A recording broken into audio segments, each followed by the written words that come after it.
మెగావారి కోడలు ఉపాసన కొండేలకి ఇంటర్నెట్లో ఎంత మంచి ఫాలోయింగ్ ఉందో మనందరికీ తెలిసిందే. అపోలో హాస్పిటల్ చైర్మన్గా బాధ్యతలు చూసుకుంటూనే మరోవైపు సోషల్ సర్వీస్లో కూడా యాక్టివ్గా పార్టిసిపేట్ చేస్తుంది ఉపాసన. అయితే జూలై 20న ఉపాసన తన 35th బర్త్డేని సెలబ్రేట్ చేసుకుంటుంది. ఈ బర్త్డే సందర్భంగా సోషల్ మీడియా వేదికగా ఫ్రెండ్స్, ఫ్యామిలీ అలాగే ఫ్యాన్స్ అందరూ తనకు బర్త్డే గ్రీటింగ్స్ తెలియజేస్తున్నారు. రామ్ చరణ్ తనకి ఇంట్లో కేక్ కట్ చేయించి దానికి సంబంధించిన పిక్స్ని ఫ్యాన్స్తో షేర్ చేసుకుంటూ హ్యాపీ బర్త్డే కారమమ్మీ అంటూ పోస్ట్ చేశారు.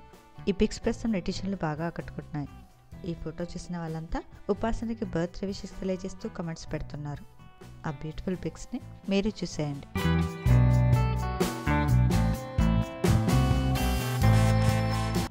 ఈ వీడియో నచ్చితే లైక్ చేసి ఇలాంటి మరిన్ని లేటెస్ట్ అప్డేట్స్ కోసం ప్రైమ్ తెలుగు ఛానల్ని సబ్స్క్రైబ్ చేసుకొని బెల్ ఐకాన్ని క్లిక్ చేయండి.